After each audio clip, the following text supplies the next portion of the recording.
ജമാഅത്തെ ഇസ്ലാമിയെ കുറിച്ച് സംസാരിക്കേണ്ടി വന്നത് സവിശേഷമായി ഇവിടെ ഒരു വേദി സംഘടിപ്പിച്ച് സംസാരിക്കേണ്ടി വന്നത് കഴിഞ്ഞ ഉപതെരഞ്ഞെടുപ്പുമായി ബന്ധപ്പെട്ട ചില സാഹചര്യമാണ് എന്ന് നിങ്ങൾക്കറിയാം.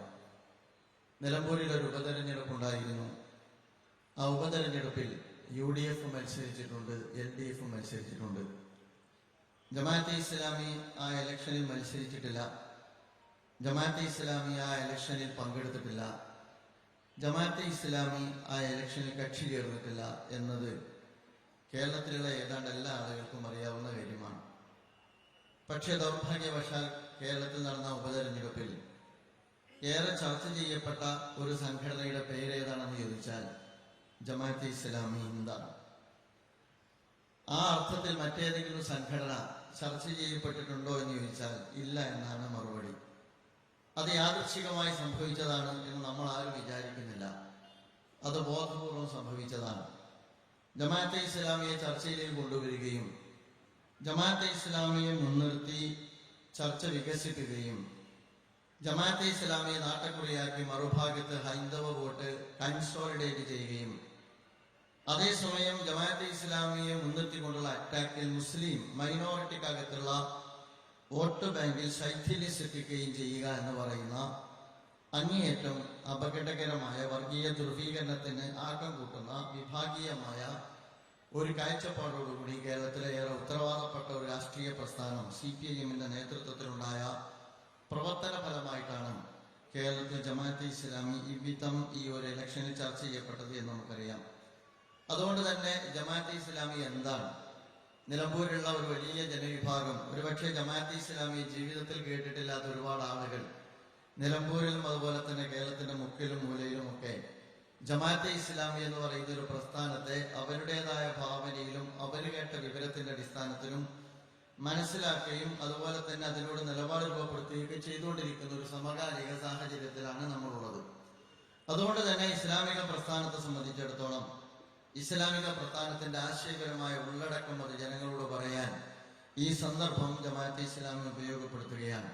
നേരത്തെ ഇവിടെ സൂചിപ്പിച്ചതുപോലെ ഇസ്ലാം എന്ന് പറയുന്ന ഒരു ഐഡിയോളജിയിൽ നിന്നുകൊണ്ടാണ് ജമാഅത്തെ ഇസ്ലാമി ഈ രാജ്യത്ത് പ്രവർത്തിച്ചുകൊണ്ടിരിക്കുന്നത്. ഇന്ത്യ മഹാരാജ്യം എന്ന് പറയുന്നത് ഏതെങ്കിലും ഒരു വിഭാഗത്തിന് അവരുടെ ആശയം മാത്രം പറയാനുള്ള ഒരു രാജ്യമല്ല. ഇതൊരു ജനാധിപത്യ രാജ്യമാണ്, ഇതൊരു മതേതര രാജ്യമാണ്.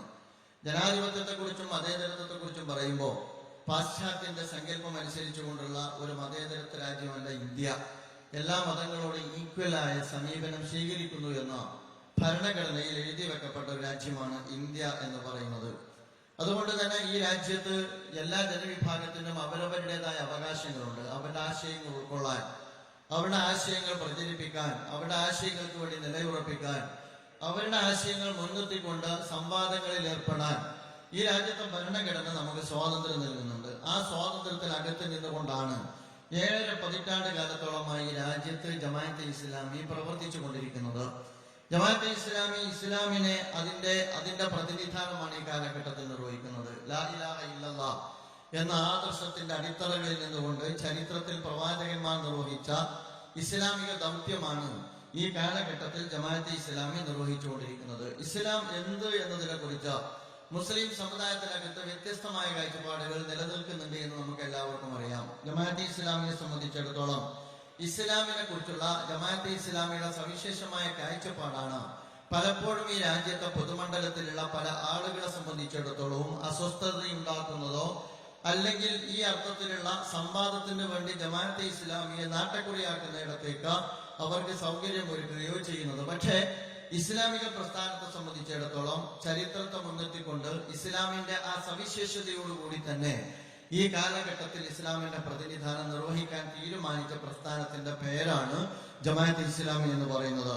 ഇസ്ലാം എന്ന് പറഞ്ഞാൽ അതൊരു മതം എന്ന് പറയുന്ന, മതം എന്ന് പറഞ്ഞാൽ അത് പൊതു അല്ല എന്ന് പറയുന്ന, മതം സ്വകാര്യ ജീവിതത്തിലുള്ള ഒരു ഏർപ്പാടാണ് എന്ന് ധരിക്കുന്ന, മതം ആചാരങ്ങളും അനുഷ്ഠാനങ്ങളും മാത്രമാണ് എന്ന് സമൂഹത്തോട് കമ്മ്യൂണിക്കേറ്റ് ചെയ്തുകൊണ്ടിരിക്കുന്ന, പൊതുജീവിതവും മതജീവിതവും രണ്ടും രണ്ടാണെന്ന് പഠിപ്പിക്കപ്പെട്ടുകൊണ്ടിരിക്കുന്ന ഒരു സാമൂഹ്യ അന്തരീക്ഷത്തിൽ പ്രവാചക പ്രോക്തമായ ഇസ്ലാമിക ദർശനത്തെ ഇസ്ലാം എന്ന് പറഞ്ഞാൽ ഒരു ജീവിത ദർശനമാണ്, ഒരു ഐഡിയോളജിയാണ്, ഒരു ജീവിത പദ്ധതിയാണ് എന്ന അർത്ഥത്തിൽ ഈ കാലഘട്ടത്തിൽ ജനങ്ങളുടെ മുമ്പിൽ പ്രചരിപ്പിച്ചുകൊണ്ടിരിക്കുന്ന പ്രസ്ഥാനമാണ് ഇസ്ലാമിക പ്രസ്ഥാനം. കേവല ആചാരങ്ങൾക്കപ്പുറം, അനുഷ്ഠാനങ്ങൾക്കപ്പുറം, ആരാധനാ രീതികൾക്കപ്പുറം വ്യക്തി ജീവിതത്തിലും കുടുംബജീവിതത്തിലും സാമൂഹ്യ ജീവിതത്തിലും അതിലുപരി ഒരു സാമൂഹ്യ ക്രമത്തെ തന്നെ രൂപപ്പെടുത്തിയെടുക്കാൻ കഴിയുന്നതുമായ സമഗ്രമായ ജീവിത ദർശനത്തിന്റെ പേരാണ് ഇസ്ലാം എന്ന് പറയുന്നത്.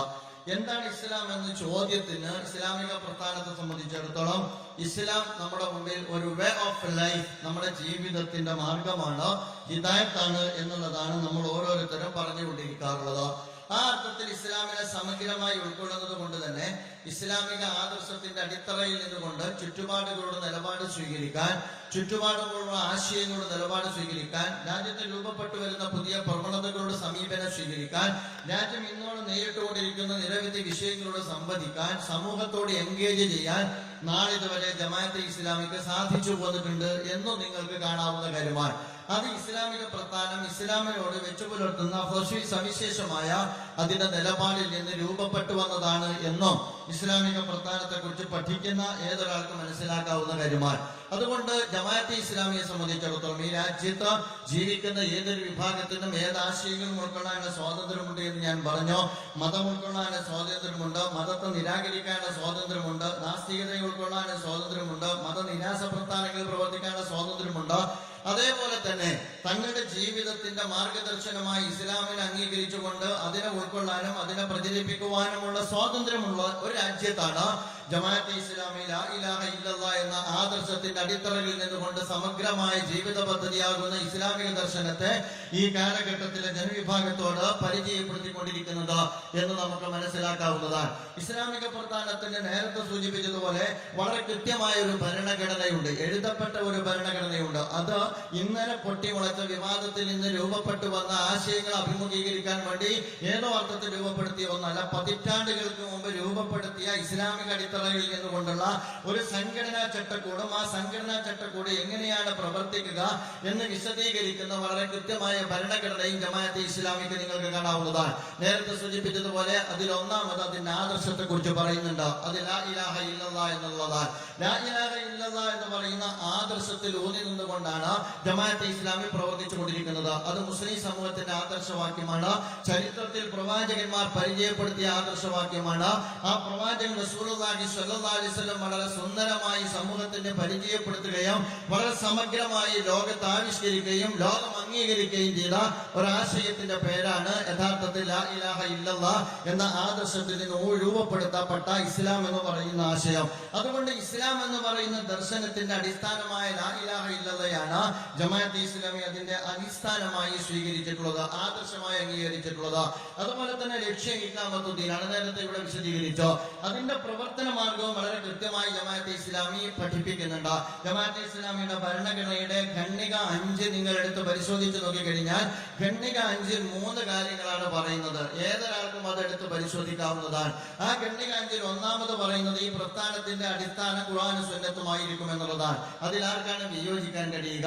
രണ്ടാമത് ജമാഅത്തെ ഇസ്ലാമിയുടെ പ്രവർത്തന മാർഗവുമായി ബന്ധപ്പെട്ട രണ്ടാമത്തെ ഖണ്ഡികയിൽ പറയുന്നത് ജമാഅത്തെ ഇസ്ലാമി അതിന്റെ ലക്ഷ്യം സാധിച്ചെടുക്കുന്നിടത്ത് വിശുദ്ധമല്ലാത്ത, അവിശുദ്ധമായ അല്ലെങ്കിൽ അധാർമികമായ ഒരു രീതികളും സ്വീകരിക്കുകയില്ല എന്നുള്ളതാണ്. ലക്ഷ്യം എത്ര പവിത്രമാണോ, സാമൂഹ്യ മാറ്റത്തിന് വേണ്ടി ദൈവിക ദർശനത്തെ പരിചയപ്പെടുത്തുക എന്ന് പറയുന്ന ലക്ഷ്യം എത്ര പവിത്രമാണോ അതുപോലെ ആ ലക്ഷ്യത്തിലേക്കുള്ള പ്രയാണവും പവിത്രമായിരിക്കണം, ധാർമ്മികമായ പരിധികൾ പാലിച്ചുകൊണ്ടുള്ളതായിരിക്കണം എന്ന് ജമാഅത്തെ ഇസ്ലാമിയുടെ ഭരണഘടനയുടെ ഖണ്ഡികയിലെ 5-ലെ രണ്ടാമത്തെ വാചകത്തിൽ പറയുന്നുണ്ട്.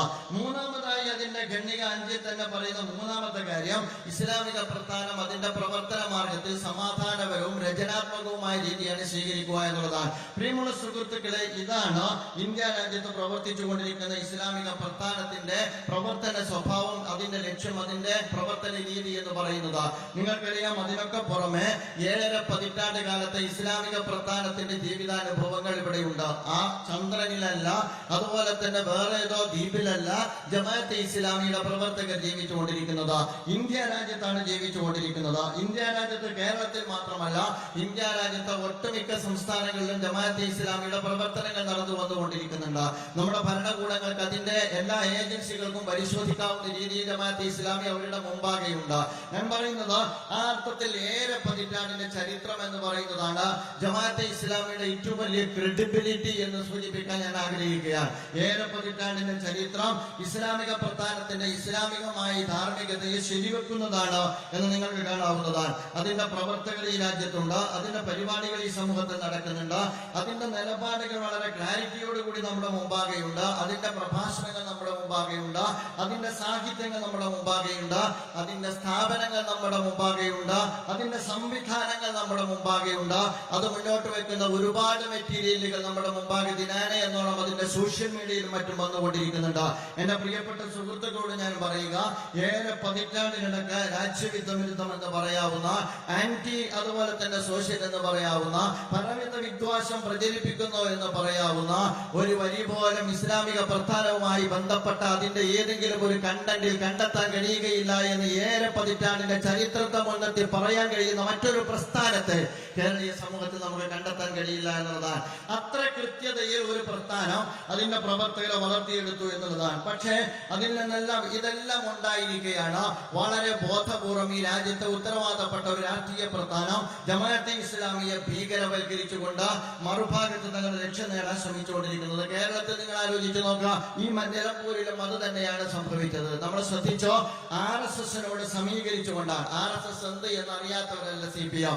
ഇന്ത്യ രാജ്യത്ത് ഇന്ന് സംഘപരിവാറിന്റെ വംശീയ ഉന്മൂലന സിദ്ധാന്തത്തിന്റെ ഭാഗമായി വംശീയ ഉന്മൂലന ഭീഷണി നേരിട്ടുകൊണ്ടിരിക്കുന്ന ഒരു സമുദായമാണ് മുസ്ലിം സമുദായം എന്ന് പറയുന്നത്.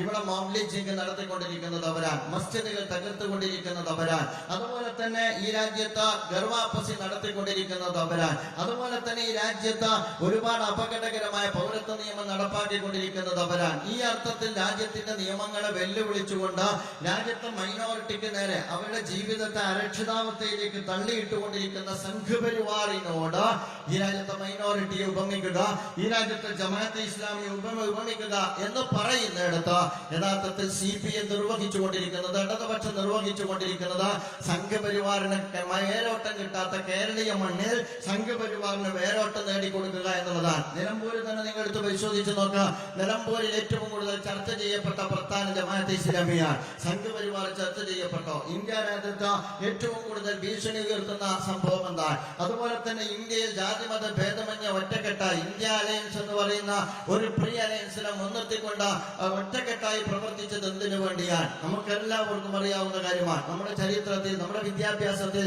നമ്മുടെ ഈ രാജ്യത്ത് മീഡിയയിൽ, മോദി മീഡിയ എന്നുള്ളതാണല്ലോ നമ്മുടെ ദേശീയ തലത്തിലുള്ള മീഡിയകളുടെ അവസ്ഥ. നമ്മുടെ മീഡിയകളിൽ എല്ലാ സംവിധാനത്തിനകത്തും സംഘപരിവാർ അതിന്റെ രാജ്യത്തിന്റെ മൗലികമായ സ്വഭാവം മാറ്റം വരുത്താൻ വേണ്ടി പണിയെടുത്തുകൊണ്ടിരിക്കുകയാണ്. ഏറ്റവും അവസാനം അവർ ഉദ്ദേശിക്കുന്നത് മതേതരത്വവും സോഷ്യലിസവും എടുത്തു കളഞ്ഞുകൊണ്ട് ഏകശിലാ സമൂഹത്തെ രൂപപ്പെടുത്തിയെടുക്കാനുള്ള ആത്യന്തികമായ ശ്രമത്തിലാണ് സംഘപരിവാർ ഉള്ളത്. ആ സംഘപരിവാർ ഭീഷണി നിലനിൽക്കുന്ന ഒരു ഘട്ടത്തിൽ നിലമ്പൂരിൽ നടന്ന ഒരു ഇലക്ഷനിൽ ഏറ്റവും കൂടുതൽ ചർച്ച ചെയ്യപ്പെട്ടത് ഏതാണ് എന്ന് ചോദിച്ചാൽ ജമാഅത്തെ ഇസ്ലാമിയാണ്. ആരുടെ പിൻബലത്തോടു കൂടിയാണ് ചർച്ച നടക്കുന്നത്? ഹിന്ദു മഹാസഭയുടെ പിൻബലത്തോടുകൂടി. ഏറ്റവും അവസാനം ജമാഅത്തെ ഇസ്ലാമിക്ക് നേരെ ഒരുപാട് ആരോപണങ്ങൾ ഉന്നയിച്ചുകൊണ്ടിരിക്കെ അവസാനം പാർട്ടിയുടെ സെക്രട്ടറി പറഞ്ഞു RSSന്റെ സഹായം ഞങ്ങൾ വാങ്ങിയിട്ടുണ്ട് എന്ന്. അപ്പൊ സംഘപരിവാറിന്റെ അതേ കണ്ടന്റ്, സംഘപരിവാറിന്റെ അതേ നെറേറ്റീവ്, അതുപോലെ തന്നെ സംഘപരിവാറിന്റെ അതേ പ്രസ്താവന, ഇതാണ് ഇന്ന് കേരളത്തിൽ ഇടതുപക്ഷം ചെയ്തുകൊണ്ടിരിക്കുന്നത് എന്ന് നമ്മളെല്ലാവരും കണ്ടുകൊണ്ടിരിക്കുന്ന കാര്യമാണ്. നിങ്ങൾ ആലോചിച്ച് നോക്കുക, ഒരേ കണ്ടന്റ് ആണ് ക്രിയേറ്റ് ചെയ്തുകൊണ്ടിരിക്കുന്നത്. മാരാർജി ഭവനിൽ നിന്നും അതുപോലെ തന്നെ AKG സെന്ററിൽ നിന്നും പുറത്തിറങ്ങുന്ന കണ്ടന്റ് എന്തുകൊണ്ടാണ് ഒരുപോലെയാകുന്നത്? അതുപോലെ തന്നെ അവർ രണ്ടുപേരും നടത്തുന്ന പ്രസ്താവന എന്തുകൊണ്ടാണ് ഒരുപോലെയാകുന്നത്? ഗോവിന്ദന്റെ ഭാഷയ്ക്കും അതുപോലെ തന്നെ രാജീവ് ചന്ദ്രശേഖരന്റെ ഭാഷയ്ക്കും എന്തുകൊണ്ടാണ് ഒരേ സ്വരം വന്നു പോകുന്നത്? ഏറ്റവും അവസാനം ഇലക്ഷനുമായി ബന്ധപ്പെട്ട വിലയിരുത്തൽ നിങ്ങൾ ശ്രദ്ധിച്ചിട്ടുണ്ടാകും. ഇലക്ഷനുമായി ബന്ധപ്പെട്ട വിലയിരുത്തൽ വന്നു. ആ വിലയിരുത്തൽ വന്നപ്പോൾ പറഞ്ഞത് ജമാഅത്തെ ഇസ്ലാമിയുമായി ബന്ധപ്പെട്ടാണ് വിലയിരുത്തൽ വന്നത്. അത് ആരാണ് ആദ്യം പറഞ്ഞത്? ആദ്യം പറഞ്ഞത് CPIM-ന്റെ സംസ്ഥാന സെക്രട്ടറിയാണ്. CPIM-ന്റെ സംസ്ഥാന സെക്രട്ടറി ജനാധിപത്യപരമായി നടന്ന ഒരു തെരഞ്ഞെടുപ്പുമായി ബന്ധപ്പെട്ട് പരാജയപ്പെടുമ്പോൾ ആ പരാജയത്തിന്റെ യഥാർത്ഥ കാരണം കണ്ടെത്തി അതിനെക്കുറിച്ച് വിശകലനം ചെയ്യുന്നതിന് പകരം ജമാഅത്തെ ഇസ്ലാമിക്ക് നേരെയാണ് അദ്ദേഹം തിരിഞ്ഞത്. അത് കഴിഞ്ഞിട്ട് അദ്ദേഹത്തിന് ശേഷം അതേ സമീപനമാണ് സ്വീകരിച്ചതാര്? രാജീവ് ചന്ദ്രശേഖരൻ. അവര് തമ്മിലുള്ള വ്യത്യാസം ഏതാണ്ട് മനസ്സിലാക്കാത്ത മലയാളത്തിൽ ഗോവിന്ദ മാഷ് സംസാരിച്ചു കൊണ്ടിരിക്കുന്നു എന്നതും മലയാളം അറിയാത്തത് കൊണ്ട് ഹിന്ദിയിൽ രാജീവ് ചന്ദ്രശേഖരൻ സംസാരിച്ചു കൊണ്ടിരിക്കുന്നു എന്നുള്ളതുമല്ലാത്ത ഒരു മാറ്റവും പറയുന്ന കാര്യങ്ങളിലില്ല എന്നുള്ളതാണ്. ഏറ്റവും അവസാനം അദ്ദേഹം ഡൽഹിയിൽ പോയി പത്രസമ്മേളനം നടത്തി. ഡൽഹിയിൽ പോയിട്ട് പത്രസമ്മേളനം നടത്തിയത് CPM ഇവിടെ പറഞ്ഞുകൊണ്ടിരിക്കുന്ന അതേ ആരോപണം തന്നെയാണ്. അതുകൊണ്ട് പ്രിയമുള്ള സുഹൃത്തുക്കളെ, പഴയതുപോലെയല്ല. ഈ കാലഘട്ടത്തിന്റെ ഒരു പ്രത്യേകത ആളുകൾക്ക് കാര്യങ്ങൾ മനസ്സിലാക്കാനുള്ള ശേഷിയുണ്ട് എന്നുള്ളതാണ്. ആളുകൾ വായിക്കുന്നവരാണ് എന്നുള്ളതാണ്. ആളുകൾ കാര്യങ്ങൾ പഠിക്കുന്നവരാണ് എന്നുള്ളതാണ്. പച്ചക്കള്ളമാണ് നമ്മുടെ രാജ്യത്ത് പ്രചരിപ്പിച്ചുകൊണ്ടിരുന്നത്. ഞാൻ നിൽക്കുന്ന ഈ വേദിയിലാണ് കേരളത്തിന്റെ ബഹുമാന്യനായ മുഖ്യമന്ത്രി പ്രഭാഷണം നടത്തിയത്. അദ്ദേഹത്തോടുള്ള എല്ലാ ആദരവും നിലനിർത്തിക്കൊണ്ട് തന്നെ പറയട്ടെ, അദ്ദേഹത്തിന്റെ പ്രഭാഷണത്തിൽ അദ്ദേഹം പറഞ്ഞ കാര്യം എന്താ? അദ്ദേഹം ഇവിടെ പ്രസംഗിച്ച എല്ലാ പ്രസംഗത്തിലും ജമാഅത്തെ ഇസ്ലാമിയെ കുറിച്ച് കല്ല് വെച്ച കള്ളം കേരളത്തിന്റെ മുഖ്യമന്ത്രി സംസാരിച്ചു എന്ന് പറയേണ്ടി വന്നതിൽ എനിക്ക് വിഷമമുണ്ട്. പക്ഷെ കള്ളം പറഞ്ഞാൽ കള്ളം പറഞ്ഞു എന്നല്ലേ അദ്ദേഹത്തെ കുറിച്ച് പറയാൻ പറ്റുകയുള്ളൂ. അദ്ദേഹം നടത്തിയ സ്റ്റേറ്റ്മെന്റ് നിങ്ങൾക്ക് കേൾക്കേണ്ട സ്റ്റേറ്റ്മെന്റ് ആണ്. അദ്ദേഹം പറഞ്ഞു, രാജ്യത്ത് ഇലക്ഷൻ നടന്ന ഒരു ഘട്ടത്തിൽ കാശ്മീരിൽ BJP-ക്കൊപ്പം ജമാഅത്തെ ഇസ്ലാമി നിന്നു എന്നുള്ളതാണ്. കാശ്മീരിൽ BJP-ക്കൊപ്പം ജമാഅത്തെ ഇസ്ലാമി നിന്നോ? ഒന്നുകിൽ അദ്ദേഹത്തിന് തെറ്റി, അല്ലെങ്കിൽ അദ്ദേഹത്തിന് തെറ്റ് അദ്ദേഹത്തിന്റെ PR ഏജൻസികൾ എഴുതി കൊടുത്തു എന്ന് പറയേണ്ടതായിട്ട് വരും. ജമാഅത്തെ ഇസ്ലാമിയെ സംബന്ധിച്ചിടത്തോളം ഇന്ത്യൻ ജമാഅത്തെ ഇസ്ലാമിക്ക് കാശ്മീരിൽ ഘടകങ്ങളില്ല എന്നതാണ് അതുമായി ബന്ധപ്പെട്ട ഒന്നാമത്തെ തെറ്റ്. രണ്ടാമത്, ജമാഅത്തെ ഇസ്ലാമിയെ സംബന്ധിച്ചിടത്തോളം അവിടെ നിരോധിക്കപ്പെട്ട സംഘടനയാണ് അവിടെയുള്ള ജമാഅത്തെ ഇസ്ലാമി എന്നതാണ് രണ്ടാമത്തെ വിഷയം. മൂന്നാമത്തെ ഒരു വിഷയം, അവിടെ സ്ഥാനാർത്ഥിയായി NDA-ക്ക് കാൻഡിഡേറ്റ് ഉണ്ടായിരുന്നു. അഥവാ CPIM-ന്റെ തരിഗാമി മത്സരിച്ച കാശ്മീരിലെ അവരുടെ CPM സ്ഥാനാർത്ഥിക്കെതിരെ NDA-യുടെ സ്ഥാനാർത്ഥി ഉണ്ടായിരുന്നു. ആ സ്ഥാനാർത്ഥിക്ക് നിരോധിക്കപ്പെട്ട ജമാഅത്തെ ഇസ്ലാമി പിന്തുണ കൊടുത്തിട്ടില്ല എന്നതാണ് മൂന്നാമത്തെ വസ്തുത. നാലാമത്തെ വസ്തുത, ഒരു സ്വതന്ത്ര സ്ഥാനാർത്ഥിയാണ് നിരോധിക്കപ്പെട്ട ജമാഅത്തെ ഇസ്ലാമിയുടെ പ്രവർത്തകർ പിന്തുണ കൊടുത്തത് എന്നുള്ളതാണ്. ഏറ്റവും അടിസ്ഥാനപരമായി ഇന്ത്യൻ ജമാഅത്തെ ഇസ്ലാമിക്ക് കാശ്മീരിൽ ഘടകമില്ല എന്നിടത്ത് നിന്ന് തുടങ്ങുന്ന അബദ്ധത്തിന്റെ മുകളിൽ കെട്ടിപ്പൊക്കപ്പെട്ട പച്ചക്കള്ളം ഒരു മുഖ്യമന്ത്രി ഒരിടത്ത് പറയാം. അദ്ദേഹം ഒരിടത്ത് മാത്രമല്ല പറഞ്ഞത്, അടുത്ത വേദികളിലെല്ലാം അദ്ദേഹം അത് പ്രഭാഷണം നടത്തുകയുണ്ടായി. നിങ്ങൾ ആലോചിച്ച് നോക്കൂ, കേരളത്തിൽ ജമാഅത്തെ ഇസ്ലാമി എന്ന് പറയുന്നത് ഒരു ചെറിയ പ്രസ്ഥാനമാണ്. നമ്മൾ അതിനെക്കുറിച്ച് അങ്ങനെ തന്നെയാണ് മനസ്സിലാക്കുന്നത്. പക്ഷേ ഞാൻ പറയുക, ഈ ചെറിയ പ്രസ്ഥാനമാണ് എങ്കിലും അതിൽ CPM-നേക്കാൾ വലിയ സത്യസന്ധത പുലർത്തുന്ന ഒരു പ്രസ്ഥാനമായതുകൊണ്ടാണ് ഈ വിഷയത്തിൽ സത്യസന്ധമായ നിലപാട് നമുക്ക് സ്വീകരിക്കേണ്ടതായിട്ട് വരുന്നത്. നിങ്ങൾ ആലോചിച്ച് നോക്ക്, ഗോവിന്ദ മാഷ് പ്രഭാഷണം നടത്തി. അദ്ദേഹം നടത്തിയ പ്രഭാഷണങ്ങൾ മുഴുവൻ നിങ്ങൾ ശ്രദ്ധിച്ചു നോക്കുക. അതിനകത്ത് അദ്ദേഹം പറഞ്ഞത്, പഹൽഗാമിൽ ആക്രമണം നടന്നപ്പോൾ ഒരു ജനതയെ ഇന്ത്യ വിരുദ്ധരാക്കാൻ നോക്കുക, അഥവാ CPIM എന്ന് പറയുന്ന ഒരു വർഗരഹിത ഒരു പ്രസ്ഥാനം, വർഗരഹിത എന്നിടത്ത് നിന്ന് വർഗീയതയിലേക്കുള്ള പരിണാമം ഈ അർത്ഥത്തിൽ സംഭവിച്ചുകൊണ്ടിരിക്കുന്നു എന്നുള്ളതാണ്. അദ്ദേഹം പറഞ്ഞ ഒരു പ്രധാനപ്പെട്ട കാര്യം, ജമാഅത്തെ ഇസ്ലാമി അല്ലാത്ത എല്ലാ സംഘടനകളും, അതല്ലെങ്കിൽ പഹൽഗാമിൽ ആക്രമണം നടന്നപ്പോൾ എല്ലാ മുസ്ലിം സംഘടനകളും അതിനോട് പ്രതികരിച്ചോ? അതിനോട് പ്രതികരിക്കാത്ത ഏക മുസ്ലിം സംഘടന ജമാഅത്തെ ഇസ്ലാമിയാണ് എന്ന് അദ്ദേഹം പറഞ്ഞു. സ്വാഭാവികമായും തൊട്ടടുത്ത ദിവസം തന്നെ നമ്മൾ കേസ് കൊടുത്തോ? കേസ് കൊടുത്ത ഘട്ടത്തിൽ അദ്ദേഹം മാറ്റി പറയുന്നത്, ഞാൻ ചോദിക്കുന്നത്, ജമാഅത്തെ ഇസ്ലാമിയെ പോലുള്ള ഒരു പ്രസ്ഥാനത്തിന്റെ പേരിൽ തെറ്റ് പ്രസംഗിച്ചിട്ട് അഥവാ പച്ചക്കള്ളം പ്രസംഗിച്ചിട്ട് തൊട്ടടുത്ത ദിവസം കേസുകേറ്റുമാർ വരുമ്പോൾ മാറ്റി പറയേണ്ടി വരുന്ന ഗതികേട് ഒരുപക്ഷെ ഇതുവരെ ഒരു CPM സംസ്ഥാന സെക്രട്ടറിക്കും ഉണ്ടായിട്ടുണ്ടാവില്ല എന്നാണ് ഞാൻ വിചാരിക്കുന്നത്. ആ അർത്ഥത്തിൽ നാണം കെട്ട സ്വഭാവത്തിൽ പച്ചക്കള്ളം തങ്ങളുടെ രാഷ്ട്രീയ താല്പര്യത്തിന് വേണ്ടി കേരളത്തിലെ മൈനോറിറ്റിക്കകത്ത് മൈനോറിറ്റിയായ ഒരു സംഘടനയ്ക്ക് നേരെ നിരന്തരമായി ഉന്നയിച്ചുകൊണ്ടിരിക്കുക. എന്റെ പ്രിയമുള്ള സുഹൃത്തുക്കളെ, അതുകൊണ്ട് തീരുന്നുണ്ടോ? അതുകൊണ്ട് തീരുന്നില്ല. മൈനോറിറ്റി ജമാഅത്തെ ഇസ്ലാമിയുമായി ബന്ധപ്പെട്ട് മാത്രമാണോ CPM ഈ ശ്രമം നടത്തിക്കൊണ്ടിരിക്കുന്നത്? ഒരു നിലമ്പൂർ ഇലക്ഷനുമായി ബന്ധപ്പെട്ട് മാത്രമാണോ? അല്ല. CPM-നെ സംബന്ധിച്ചിടത്തോളം CPM കുറച്ചു കാലമായി കേരളത്തിൽ നടത്തിക്കൊണ്ടിരിക്കുന്ന ഒരു സോഷ്യൽ എഞ്ചിനീയറിംഗിന്റെ ഏറ്റവും സ്വാഭാവികമായ തുടർച്ചയാണ് ഇത് എന്ന് നമ്മൾ മനസ്സിലാക്കേണ്ടതുണ്ട്. ഗവൺമെന്റിനോട് വിയോജിക്കാൻ പാടില്ല, CPM-നോട് വിയോജിക്കാൻ പാടില്ല, മൈനോറിറ്റിക്ക് പോലും വിയോജിക്കാൻ പാടില്ല. അവരുടെ തന്നെ അടിസ്ഥാന ഗ്രന്ഥത്തിൽ പറഞ്ഞ ഒരുതരം ഡിക്റ്റേറ്റർഷിപ്പ് ഈ കേരളത്തിൽ CPM നടപ്പാക്കുന്നുവോ എന്ന് തോന്നിപ്പോകുന്നതാണ്. തങ്ങൾക്ക് നേരെയുള്ള വിയോജിപ്പുകൾക്ക് നേരെ ഇന്ന് CPM പുലർത്തിക്കൊണ്ടിരിക്കുന്ന സമഗ്രാധിപത്യ നിലപാട് എന്ന് നിങ്ങൾ മനസ്സിലാക്കണം. ആരെങ്കിലും CPM-നോട് വിയോജിച്ചാൽ അത് മുസ്ലിം മൈനോറിറ്റിയിൽപ്പെട്ട ആളുകളാണ് എങ്കിൽ യഥാർത്ഥത്തിൽ അവർക്ക് നേരെ അവരിട്ടിരിക്കുന്ന പേര് വർഗീയവാദി എന്നുള്ളതാണ്, അല്ലെങ്കിൽ തീവ്രവാദികൾ എന്നുള്ളതാണ്, അതല്ലെങ്കിൽ ഏറ്റവും അവസാനം അത് താലിബാനിസ്റ്റ് എന്നുള്ളതാണ്.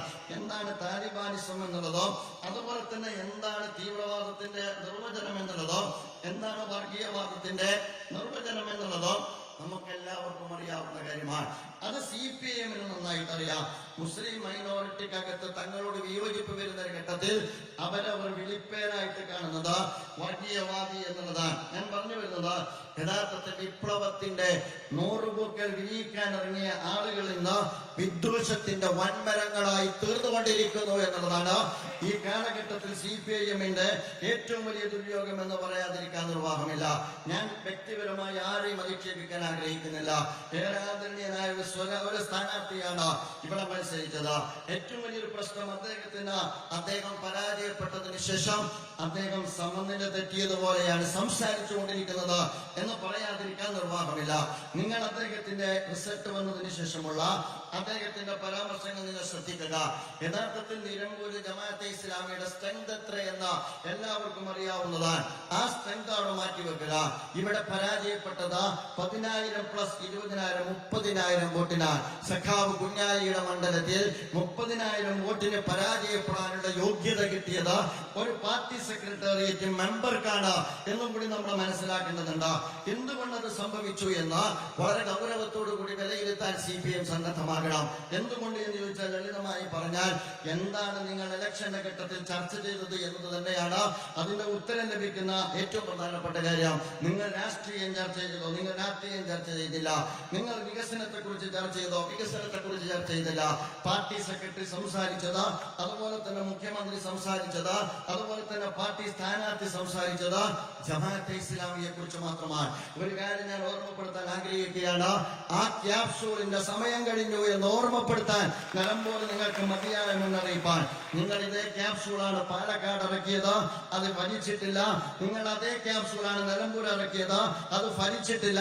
ഇനി മറ്റൊരു ക്യാപ്സൂൾ കണ്ടെത്തിയിട്ടില്ല എങ്കിൽ കേരളത്തിൽ ഒട്ടാകെ നിലമ്പൂർ ആവർത്തിക്കുന്ന ഒരു സാഹചര്യം സൃഷ്ടിക്കപ്പെടുമെന്ന് മനസ്സിലാക്കാൻ ഏതെങ്കിലും വിവേകമതികൾ ആ പാർട്ടിക്കകത്തുണ്ട് എങ്കിൽ അവർ സന്നദ്ധമാകണമെന്ന് ഓർമ്മപ്പെടുത്താൻ ഞാൻ ആഗ്രഹിക്കുകയാണ്. ഞാൻ മനസ്സിലാക്കുന്നത് വളരെ പിടുത്തം പെട്ട സംസാരമാണ്. ഇന്ന് ഞാൻ കണ്ടത് അദ്ദേഹത്തിന്റെ ഭാഗത്ത് നിന്ന് ജമാഅത്തെ ഇസ്ലാമിയുടെ മാധ്യമങ്ങൾ താലിബാന്റെ മുഖപത്രങ്ങളാണ് എന്നുള്ളതാണ്. ഇത്ര താഴോട്ട് പോകാൻ പാടുണ്ടോ? തോറ്റു എന്നുള്ളത് ശരിയാണ്. അതേസമയം തോറ്റാൽ ഇത്ര താഴോട്ട് പോകാൻ പാടുണ്ടോ? നമുക്കിനിയും ജീവിക്കേണ്ടതില്ലേ? നമുക്കിനിയും സംവദിക്കേണ്ടതില്ലേ? നമുക്കിനിയും ആശയവിനിമയം നടത്തേണ്ടതില്ലേ? സംഘപരിവാറിനെതിരെ കേരളത്തിന്റെ പുറത്ത് നമ്മൾ ഒറ്റക്കല്ലേ, അല്ല ഒറ്റക്കെട്ടായിട്ടല്ലേ പലയിടത്തും സംസാരിച്ചു കൊണ്ടിരിക്കുന്നത്? ഇതെല്ലാം വിസ്മരിച്ചുകൊണ്ടാണോ നിങ്ങൾ സംസാരിച്ചു കൊണ്ടിരിക്കുന്നത്? ആരാണ് താലിബാൻ എന്ന് ജമാഅത്തെ ഇസ്ലാമിയെ കുറിച്ച് പറയുന്നത്? നിങ്ങൾക്കറിയാം, കുടിൽ വ്യവസായം പോലെ തങ്ങളുടെ വീട്ടുപറമ്പിലും വീട്ടുവളപ്പിലും ബോംബ് കൃഷി നടത്തുന്ന ആളുകളാണ് ജമാഅത്തെ ഇസ്ലാമിക്ക് നേരെ ഈ അർത്ഥത്തിലുള്ള താലിബാനിസം ആരോപിക്കുന്നത്. നിങ്ങൾ മനസ്സിലാക്കണം. നിങ്ങൾ ഓർക്കുന്നുണ്ടോ ഫസൽ വധത്തെ കുറിച്ച്?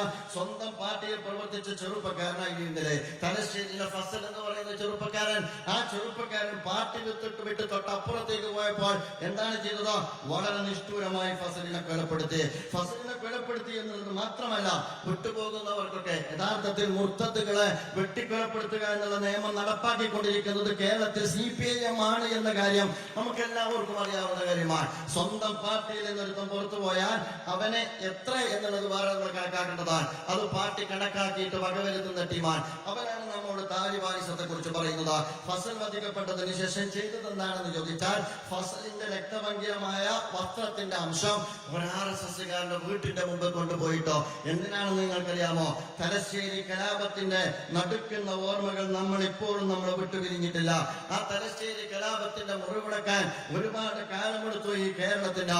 ആ കേരളത്തിൽ തങ്ങൾ കൊലപ്പെടുത്തിയ ഫസലിന്റെ കൊലക്കുറ്റത്തിൽ പ്രതികളായ ആളുകളെ രക്ഷപ്പെടുത്താൻ വേണ്ടി വീണ്ടും ഒരു ഹിന്ദു മുസ്ലിം കലാപത്തിന് വിത്തുപാ ഭാഗമാകാൻ വേണ്ടി RSSകാരന്റെ വീട്ടുമുറ്റത്തിനടുത്ത് കൊണ്ടുപോയിട്ട് ഫസലിന്റെ രക്തമംഗലമായ ഒരു വസ്ത്രത്തിന്റെ അംശം കൊണ്ടുപോയിട്ട് കലാപത്തിന് കോപ്പ് കൂട്ടാൻ നേതൃത്വം കൊടുത്ത നിങ്ങളാണ് ഞങ്ങളുടെ താലിബാനിസത്തെ കുറിച്ച് പറയുന്നത്. നിങ്ങൾക്കറിയില്ലേ യഥാർത്ഥത്തിൽ TP ചന്ദ്രശേഖരൻ വധിക്കപ്പെട്ടത് എന്തുകൊണ്ടാണ് എന്ന്? സഖാവ് TP ചന്ദ്രശേഖരൻ 52 വട്ടി ഈ അടുത്ത് എന്റെ പ്രഭാഷണത്തിന്റെ ഒരു അംശത്തെ മുന്നിൽ വെച്ചുകൊണ്ട് CPM-ലെ സമുന്നതനായ ഒരു നേതാവ് പറഞ്ഞു, ജമാഅത്തെ ഇസ്ലാമിയുടെ അമീർ പ്രഭാഷണം നടത്തിയപ്പോൾ 58 വെട്ട് കിട്ടി എന്നാ പറഞ്ഞത്. അദ്ദേഹത്തിന് 8 വെട്ടെണ്ണിയപ്പോൾ 6 കൂടിയതിൽ മാത്രമാണ് പ്രശ്നം. 58 വെട്ടിനെ അദ്ദേഹം നിരാകരിക്കുന്നില്ല. ഞാൻ പറയുന്നത് ഇവരാണ് നമ്മോട് താലിബാനിസത്തെ കുറിച്ച് പറയുന്നത്. ഏറ്റവും അവസാനം നിങ്ങൾ ആലോചിച്ച് നോക്കുക, എത്ര ഹീനമായ വർഗീയ രാഷ്ട്രീയമാണ് ഇവർ കളിച്ചുകൊണ്ടിരിക്കുന്നത്. ഈ വടകര ഇലക്ഷൻ നടന്നു, അവിടെ മുരളിയാണെങ്കിൽ നടക്കാത്ത ചർച്ച അവിടെ നടന്നു. ഏറ്റവും അവസാനം ഈ പറയുന്ന നാദാപുരത്തിന്റെയും അതുപോലെ തന്നെ വടകരയുടെയും തെരുവോരങ്ങളെ വർഗീയാക്കി ആളിക്കെത്തിക്കുന്ന സ്വഭാവത്തിൽ കാഫർ സ്ക്രീൻഷോട്ട് അതിലൂടെ അടിച്ചു പുറത്തിറക്കുന്ന സാഹചര്യം ഉണ്ടായി. ഞാൻ പറഞ്ഞു വരുന്നത് പ്രിയമുള്ളവരെ, അവരെന്തായാലും ജമാഅത്തെ ഇസ്ലാമിക്ക് വർഗീയതയെ കുറിച്ച് ക്ലാസ് എടുക്കേണ്ടതില്ല എന്ന് സാന്ദർഭികമായി ഓർമ്മപ്പെടുത്താൻ ഞാൻ ആഗ്രഹിക്കുകയാണ്. നിങ്ങൾ ആലോചിച്ച് നോക്കുക, ഇത്ര ജമാഅത്തെ ഇസ്ലാമിയുടെ ഒരു പ്രഭാഷകനെ നിങ്ങൾ എടുക്കാം, ഏറ്റവും അതിന്റെ ലോക്കൽ ലെവലിലെ പ്രഭാഷകനെ നിങ്ങൾക്ക് എടുക്കാം. ആ പ്രഭാഷണത്തിൽ എവിടെയെങ്കിലും നിങ്ങൾക്ക് കാണാൻ കഴിയുമോ പരമത വിദ്വേഷം പ്രചരിപ്പിക്കുന്ന ഒരു വർത്തമാനം, അപരനെ മോശമായി ചിത്രീകരിക്കുന്ന ഒരു വർത്തമാനം? നിങ്ങൾക്കറിയാമോ അദ്ദേഹത്തിന്റെ ഭാഷയിൽ ഈ അടുത്ത് വന്നൊരു പ്രയോഗമുണ്ട്, ജമാഅത്തെ ഇസ്ലാമിയുടെ കടയിൽ ഇപ്പോൾ ഹിന്ദു പേരിന് വലിയ മാർക്കറ്റാണ്. ഞാൻ പറയുന്നത് ഇത്ര തരം താഴരുത് എന്നാൽ ഞങ്ങൾക്കതറിയില്ല എന്ന് പറയാൻ ഞാൻ ആഗ്രഹിക്കുകയാണ്. ജമാഅത്തെ ഇസ്ലാമിയുടെ കടയിൽ ഹിന്ദു പേരുകൾക്ക് വലിയ വിലയാണ് എന്നാണ് അദ്ദേഹം പറഞ്ഞത്.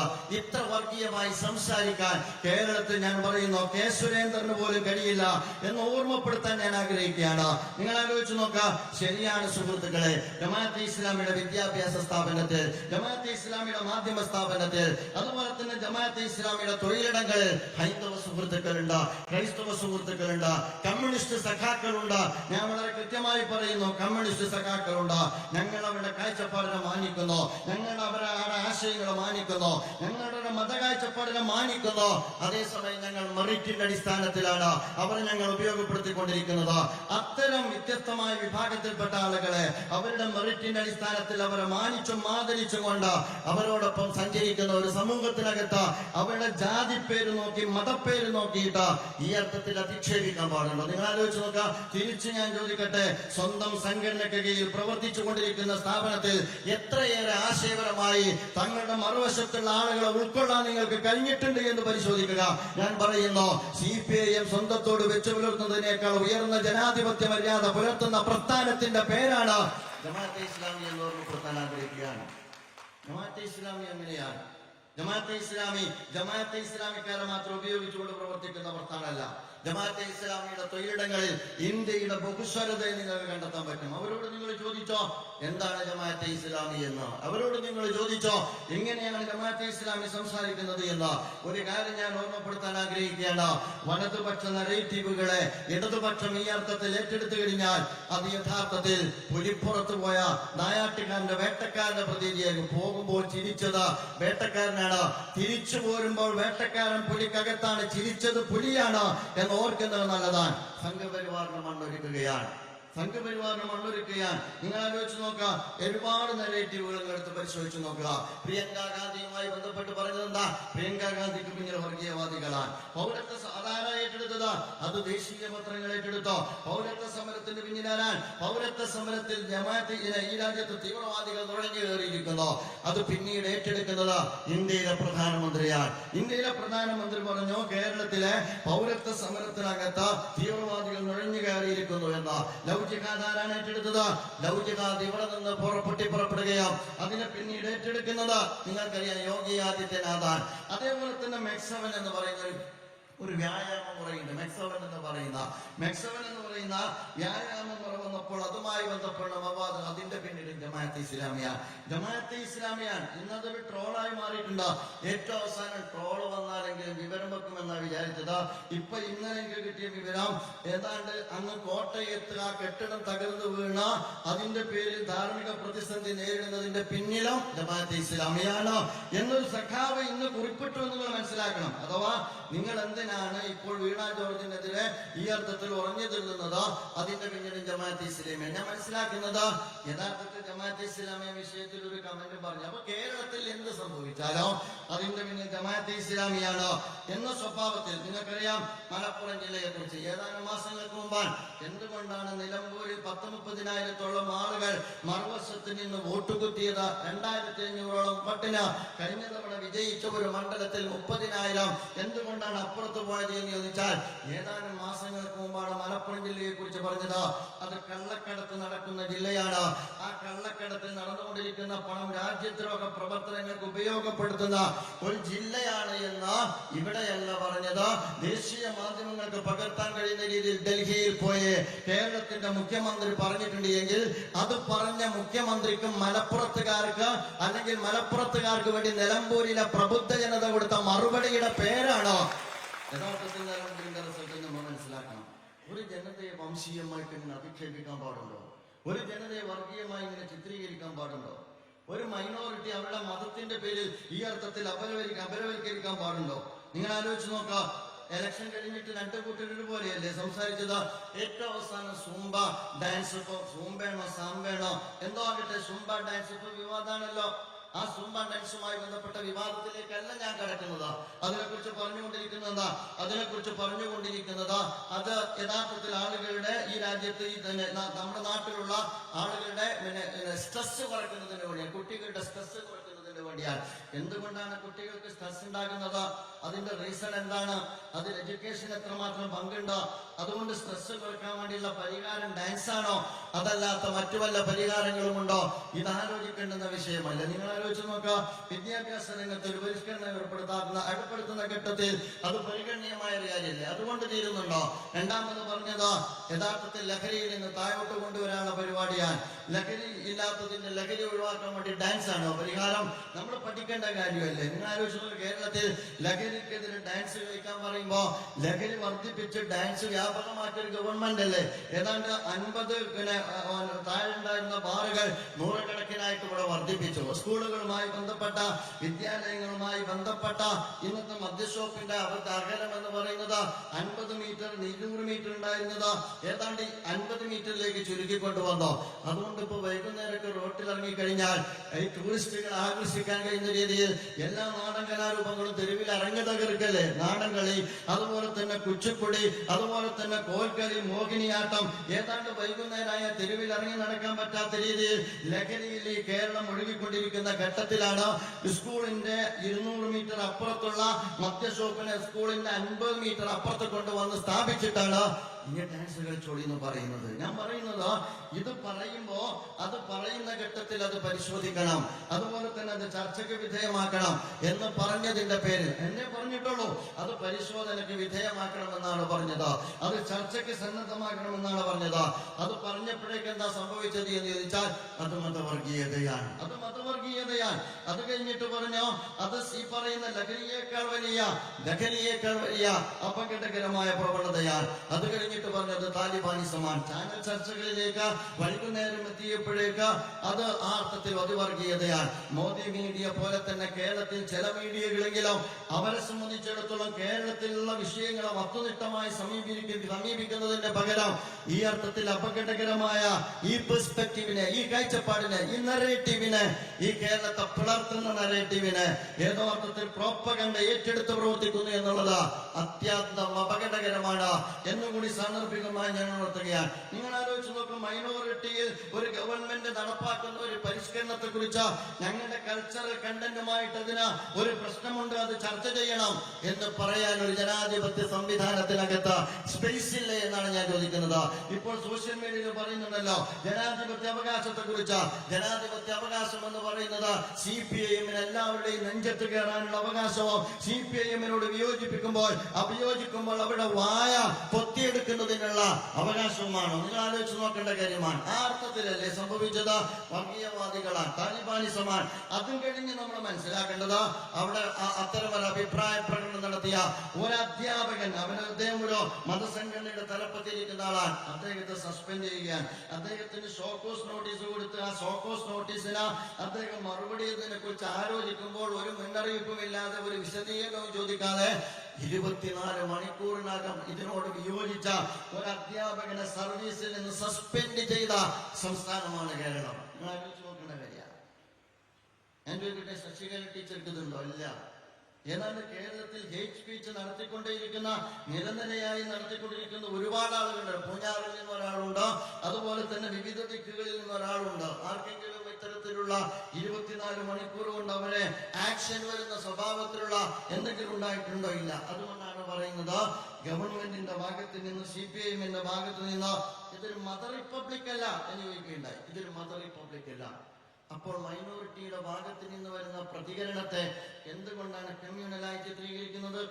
നിങ്ങൾക്കറിയോ, ജെൻഡർ ന്യൂട്രാലിറ്റി സ്കൂളുകളിൽ നടപ്പാക്കുന്ന ഒരു ഘട്ടത്തിൽ വെള്ളാപ്പള്ളി നടേശൻ എന്ന് പറയുന്ന സമുദായത്തിലെ ഈഴവ കമ്മ്യൂണിറ്റിയുടെ തലപ്പത്തിരിക്കുന്ന ഒരാൾ പറഞ്ഞു, ആണും പെണ്ണും ഒരുമിച്ചിരിക്കലും ഒരുമിച്ച് കളിക്കലും ഒരുമിച്ച് നടക്കലും പാശ്ചാത്യന്റെ സംസ്കാരമാണ്, അത് കേരളത്തിലേക്ക് കൊണ്ടുവരേണ്ടതില്ല എന്ന് വെള്ളാപ്പള്ളി നടേശൻ പറഞ്ഞപ്പോൾ നടേശൻ സാറിന്റെ മുഖത്ത് നോക്കിയിട്ട് ഇത് പറയാൻ ഏതെങ്കിലും കമ്മ്യൂണിസ്റ്റ് നേതാക്കന്മാർക്ക് കഴിയോ? NSSനോട് പറയോ? SNDPയോട് പറയോ? സഭകളോട് പറയോ?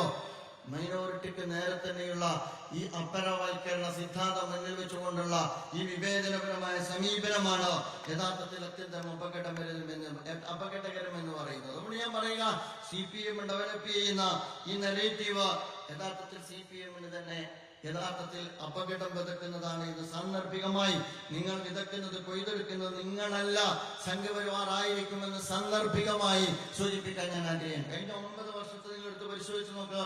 കഴിഞ്ഞ 9 വർഷം കൊണ്ട് കേരളത്തിൽ എന്തുണ്ടായി എന്ന് ചോദിച്ചാൽ ഞാൻ പറയുക, കേരളത്തിന്റെ സോഷ്യൽ ഫാബ്രിക് തകർന്നു എന്നുള്ളതാണ്. കേരളത്തിന്റെ സോഷ്യൽ ഫാബ്രിക്കിന്, സാമൂഹ്യ ഘടനയ്ക്ക് പോറലേറ്റു എന്നുള്ളതാണ്. രണ്ടാമതായി, കേരളത്തെ സംബന്ധിച്ചിടത്തോളം കേരളം ഒരു ഇസ്ലാമിക് ഫോമിക് സംസ്ഥാനമായി മാറി എന്നുള്ളതാണ്. മൂന്നാമത്, യഥാർത്ഥത്തിൽ കേരളത്തിലെ പ്രബല കമ്മ്യൂണിറ്റിയായ മുസ്ലിം കമ്മ്യൂണിറ്റിക്കും ക്രൈസ്തവ കമ്മ്യൂണിറ്റിക്കും ഇടയിൽ ശൈഥില്യം സൃഷ്ടിക്കപ്പെട്ടു എന്നുള്ളതാണ്. നാലാമതായി, അത്യന്തം വർഗീയമായി ചിന്തിക്കുന്ന കാസ എന്ന് പറയുന്ന ഒരു സംഘടനാ രൂപം വളരുകയും ജനിക്കുകയും എന്നിട്ട് വളരുകയും ചെയ്തു എന്നുള്ളതാണ്. അഞ്ചാമതായി, കേരളത്തിന്റെ പുറത്ത് സംഘപരിവാറിന്റെ നേതൃത്വത്തിൽ നടക്കാറുള്ളത് പോലെയുള്ള ഹെയ്റ്റ് സ്പീച്ച് കേരളത്തിന്റെ തെരുവ് മുഴുവൻ നടത്താനുള്ള സ്വാതന്ത്ര്യം, കയറൂരി വിടുന്ന സ്വാതന്ത്ര്യം കേരളത്തിലെ ആഭ്യന്തര വകുപ്പിന്റെ ഭാഗത്ത് നിന്ന് ഈ കേരളീയ സമൂഹത്തിന് കിട്ടി എന്നുള്ളതാണ്. ഞാൻ പറയുന്നത്, ഇത്തരം ഒരു സാഹചര്യത്തെ, ഇത് ജമാഅത്തെ ഇസ്ലാമിയുടെ പ്രശ്നമല്ല. 3ാം തവണ CPM വരണോ, 3ാം തവണ UDF വരണോ, 3ാം തവണ പിണറായി വരണോ, അടുത്ത തവണ UDF വരണോ, ഇതൊന്നുമല്ല നമ്മെ സംബന്ധിച്ചിടത്തോളം. അതിനേക്കാളൊക്കെ ഉപരി ഇന്ത്യയിലെ വ്യത്യസ്തമായ തലങ്ങളിൽ അങ്ങേയറ്റം അപകടകരമായ സ്വഭാവത്തിൽ സംഘപരിവാർ പലയിടത്തും കടന്നാക്രമണം നടത്തിക്കൊണ്ടിരിക്കെ അതിൽ നിന്ന് വ്യത്യസ്തമായ ഒരു സംസ്കാരവും പാരമ്പര്യവും ഒക്കെ വെച്ചുപുലർത്തുന്ന കേരളത്തിന്റെ മണ്ണിൽ സംഘപരിവാറിന് ഇടം കൊടുക്കണോ എന്നുള്ളതാണ്. സംഘപരിവാറിന് ഇടം കൊടുക്കുന്ന, സംഘപരിവാറിന് മണ്ണൊരുക്കുന്ന, സംഘപരിവാറിന് അനുകൂലമായ നെഗറ്റീവുകൾ സംഘപരിവാറിനെ പോലും പിന്നിലാക്കുന്ന സ്വഭാവത്തിൽ CPM കേരളത്തിൽ രൂപപ്പെടുത്തിക്കൊണ്ടിരിക്കുന്നു എന്നുള്ളതാണ്. ഒരൊറ്റ കാര്യം കൂടി പറഞ്ഞ് ഞാൻ അവസാനിപ്പിക്കുകയാണ്. ഞാൻ പറയാൻ പോകുന്ന ഒറ്റ കാര്യം എന്ന് പറയുന്നത്, ഇത് ഒറ്റക്കെട്ടായി നേരിടേണ്ട കാര്യമാണ്. ഒറ്റക്കെട്ടായി നേരിടേണ്ട കാര്യം. നിങ്ങൾ ശ്രദ്ധിച്ചോ എന്ന് എനിക്ക് അറിഞ്ഞുകൂടാ, ഇന്ന് കേരളത്തിൽ മതസാമൂഹ്യ സംഘടനകൾ ഒരുമിച്ച് നിന്ന് ഇത്തരത്തിലുള്ള വർഗീയ ധ്രുവീകരണ പ്രവണതയെ ചുരുക്കുമ്പോൾ അതിനെ CPM സംഘപരിവാറിന് അതേ നെഗറ്റീവിലാണ് നേരിടുന്നത്. അതേസമയം തന്നെ മുസ്ലിം കമ്മ്യൂണിറ്റിക്കകത്ത് നിന്നോ സമാനമായ സ്വഭാവത്തിൽ ഈ കേരളീയ സമൂഹത്തിൽ തന്നെ ഇത്തരത്തിൽ മഴുത്തായി വർത്തിക്കുന്ന ചില മതസംഘടന, ചില എന്ന് പറയുന്നില്ല, ചില മതസംഘടനകൾ ഉണ്ട് എന്ന് സൂചിപ്പിക്കാൻ ഞാൻ ആഗ്രഹിക്കുകയാണ്. കുഴപ്പമൊന്നുമില്ല. ജമാഅത്തെ ഇസ്ലാമിയെ സംബന്ധിച്ചിടത്തോളം ജമാഅത്തെ ഇസ്ലാമി ഇതുവരെ നടത്തുന്ന പ്രഭാഷണത്തിൽ, ജമാഅത്തെ ഇസ്ലാമി നടത്തുന്ന പത്രസമ്മേളനത്തിൽ ഞങ്ങൾ നിലനിൽക്കുന്ന ഒരു സാഹചര്യത്തെ മനസ്സിലാക്കുന്നവരാണ്. ഇന്ത്യ രാജ്യത്ത് ഏറ്റവും കൂടുതൽ വംശഹത്യക്കും വംശീയ ഉന്മൂലനത്തിനും വിധേയമായി കൊണ്ടിരിക്കുന്ന കമ്മ്യൂണിറ്റിയാണ് മുസ്ലിം കമ്മ്യൂണിറ്റി, മൈനോറിറ്റി കമ്മ്യൂണിറ്റി, ക്രൈസ്തവ കമ്മ്യൂണിറ്റി, അതുപോലെ തന്നെ ദലിത് കമ്മ്യൂണിറ്റി. ഇവരെല്ലാം ഈ രാജ്യത്തെ മതനിരപേക്ഷ മൂല്യങ്ങളുടെ ജനവിഭാഗത്തോടൊപ്പം ചേർന്ന് നിന്ന് ഈ രാജ്യത്തെ സംഘപരിവാറിനെ പരാജയപ്പെടുത്തണം എന്ന കാര്യത്തിൽ ഒരു സംശയമില്ലാത്ത പ്രസ്ഥാനമാണ് ജമാഅത്തെ ഇസ്ലാമി. അത് ഞാൻ അടിവരയിട്ട് പറയാൻ. അത് ജമാഅത്തെ ഇസ്ലാമിയുടെ പോളിസിയുടെയും പ്രോഗ്രാമിന്റെയും പ്രധാനപ്പെട്ട ഊന്നലാണ്.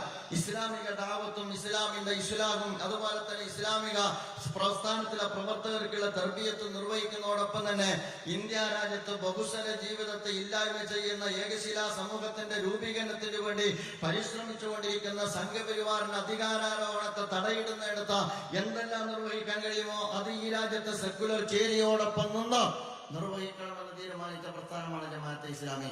അതിന്റെ പേരിൽ ഇസ്ലാമിക പ്രസ്ഥാനം UDF-നോട് സ്വീകരിക്കുന്ന അതേ സമീപനം CPM അതിന്റെ മുന്നിൽ ഒരു പ്രത്യേക വിവേചനം ജമാഅത്തെ ഇസ്ലാമി കൽപ്പിച്ചിട്ടില്ല.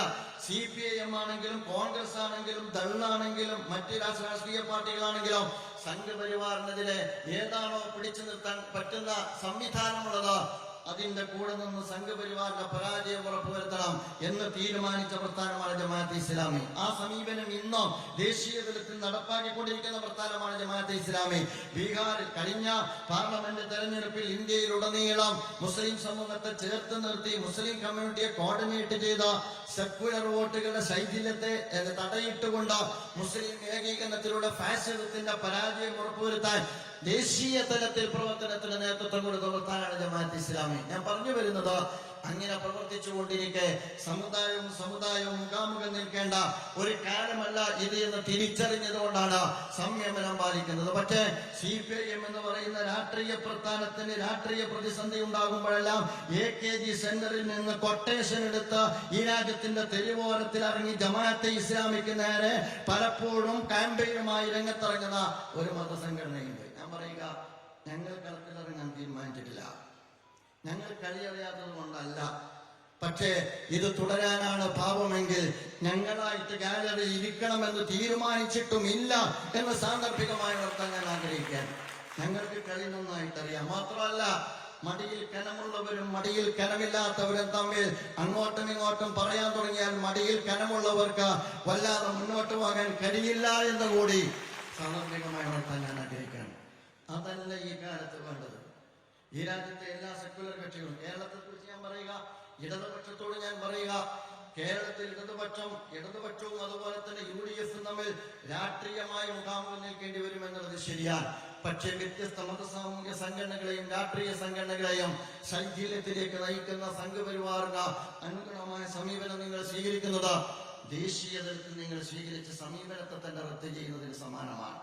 അതുകൊണ്ട് ഞാൻ അവസാനിപ്പിക്കുകയാണ്. പ്രിയമുള്ള സുഹൃത്തുക്കളെ, ഈ ഒരു സന്ദർഭത്തിൽ എന്റെ പ്രിയപ്പെട്ട സുഹൃത്തുക്കളോട് ഞാൻ പറയുക, കേരളത്തിൽ മുഴുവൻ എന്റെ ജമാഅത്ത് പ്രവർത്തകരായ ആളുകളോട് ഞാൻ പറയുക, അല്ലാത്തവരോട് ഞാൻ പറയുക, നിങ്ങൾ ജമാഅത്തെ ഇസ്ലാമിയെ കുറിച്ച് പഠിക്കണമെന്നാണ്. ജമാഅത്തെ ഇസ്ലാമിയെ കുറിച്ച് പഠിക്കണം. ഇതുവരെ CPM ആണ് ജമാഅത്തെ ഇസ്ലാമിയെ കുറിച്ച് സംസാരിച്ചു. ഇന്നാണ് ജമാഅത്തെ ഇസ്ലാമി സംസാരിച്ചു തുടങ്ങി. ഞങ്ങൾ അവരോട് സംസാരിക്കുന്ന രാജ്യ താല്പര്യത്തെ മുൻനിർത്തിക്കൊണ്ടാണ് എന്നല്ല, ബംഗാളിന്റെയും ത്രിപുരയിലെയും വഴിയിലേക്ക് അവർ പോകരുത് എന്നുള്ളത് കൊണ്ടാണ്. CPIയും അതുപോലെ തന്നെ കോൺഗ്രസും ഒക്കെയുള്ള സെക്യുലർ ചേരി രാജ്യത്ത് നിലനിൽക്കണമെന്ന് ആഗ്രഹിക്കുന്നത് കൊണ്ടാണ്. സംഘപരിവാറിന് വഴിയൊരുക്കരുത് എന്നുള്ളത് കൊണ്ടാണ്. എന്റെ പ്രിയപ്പെട്ട സുഹൃത്തുക്കളോട് ഞാൻ പറയുക, ജമാഅത്തെ ഇസ്ലാമിയെ കുറിച്ച് നിങ്ങൾ പഠിക്കണം, ഇസ്ലാമിനെ കുറിച്ച് നിങ്ങൾ പഠിക്കണം എന്നതാണ്. ഇസ്ലാം ഒരു ഐഡിയോളജിയാണ്. ഈ 21ാം നൂറ്റാണ്ടിലും ജീവിച്ചു കൊണ്ടിരിക്കുന്ന ജനവിഭാഗത്തിന് അവരുടെ ജീവിതത്തിൽ അവർ അനുഭവിക്കുന്ന ഒരുപാട് സങ്കീർണതകൾക്ക് മുമ്പിൽ അവർക്ക് വഴി കാണിക്കുന്ന ദൈവികമായ ദർശനമാണ്. അതിൽ ഡിബേറ്റ് ചെയ്യാൻ, നേരത്തെ ഇവിടെ സൂചിപ്പിച്ചതുപോലെ ഏത് വിഭാഗവുമായി ഡിബേറ്റ് ചെയ്യാൻ ജമാഅത്തെ ഇസ്ലാമി സന്നദ്ധമാണ്. കറകളഞ്ഞ ഏകദൈവ വിശ്വാസത്തിന്റെ അടിസ്ഥാനത്തിൽ പ്രവാചകത്തെ മുൻനിർത്തി ഞങ്ങൾ ചെയ്തുകൊണ്ടിരിക്കുന്ന ഓരോ കർമ്മങ്ങൾക്കും നാളെ റബ്ബിന്റെ മുമ്പിൽ സമാധാനം ബോധിപ്പിക്കേണ്ടി വരുമെന്നുള്ള നിറഞ്ഞ പരലോക ബോധത്തോടുകൂടി. അതുകൊണ്ടാണ് നിങ്ങൾ ചെയ്യുന്ന പോലെ പലതും ഞങ്ങൾക്ക് ചെയ്യാൻ പറ്റാത്തത്. നിങ്ങൾ എല്ലാവരും കൂടി തീരുമാനിച്ചാൽ പോലും എക്സ്ട്രീമിസത്തിലേക്ക് ഞങ്ങൾക്ക് പോകാൻ പറ്റാത്തത്. ഞങ്ങൾക്ക് ഞങ്ങളുടേതായ അടിസ്ഥാനമുണ്ട്, പ്രവാചകന്മാരുടെ മാതൃകയുണ്ട്, പരലോകത്തെക്കുറിച്ചുള്ള ചിന്തയുണ്ട്, പടച്ചറബിനോട് കണക്ക് ബോധിപ്പിക്കേണ്ടി വരുമെന്നുള്ള ബോധമുണ്ട്, മനുഷ്യത്വത്തെ മാനിക്കാനുള്ള മാർഗനിർദ്ദേശമുണ്ട്, മനുഷ്യ മഹത്വം അംഗീകരിക്കുന്ന ഒരു ദർശനത്തിന്റെ ഉൾക്കാഴ്ച ഞങ്ങൾക്കുണ്ട്. അതിന്റെ അടിസ്ഥാനത്തിൽ പ്രവർത്തിക്കുന്ന പ്രസ്ഥാനമാണ് ജമാഅത്തെ ഇസ്ലാമി. എന്റെ ജമാഅത്ത് പ്രവർത്തകരോട് ഞാൻ പറയുക, നമ്മുടെ ഉത്തരവാദിത്തം വളരെ വർദ്ധിച്ചു എന്ന് നിങ്ങൾ മനസ്സിലാക്കണം. നമ്മുടെ ഉത്തരവാദിത്തം വളരെ വർദ്ധിച്ചു എന്ന് നിങ്ങൾ മനസ്സിലാക്കണം. നമ്മൾ വീട്ടിൽ ഇരിക്കേണ്ടവരല്ല, നമ്മൾ നമ്മുടെ ജോലി സ്ഥലത്ത് മാത്രം ഇരിക്കേണ്ടവരല്ല.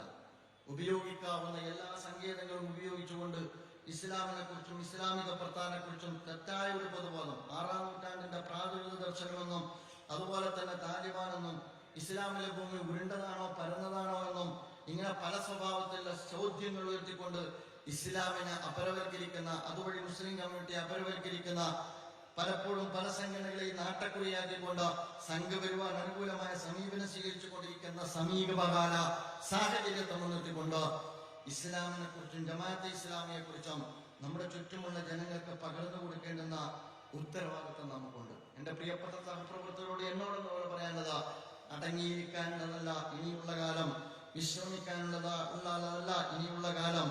അങ്ങേയറ്റം ഇസ്ലാമോഫോബിക്കായ ഒരു സ്റ്റേറ്റിനകത്ത് നിന്നുകൊണ്ട് ഇസ്ലാമിന്റെ സൗന്ദര്യത്തെ സമൂഹത്തിന് മുമ്പാകെ പകർന്നു കൊടുക്കാൻ, ആ ഇസ്ലാമിന്റെ സൗന്ദര്യത്തെ ജീവിതത്തിൽ ആവിഷ്കരിക്കാൻ കാലം നമ്മോട് താല്പര്യപ്പെടുന്നു.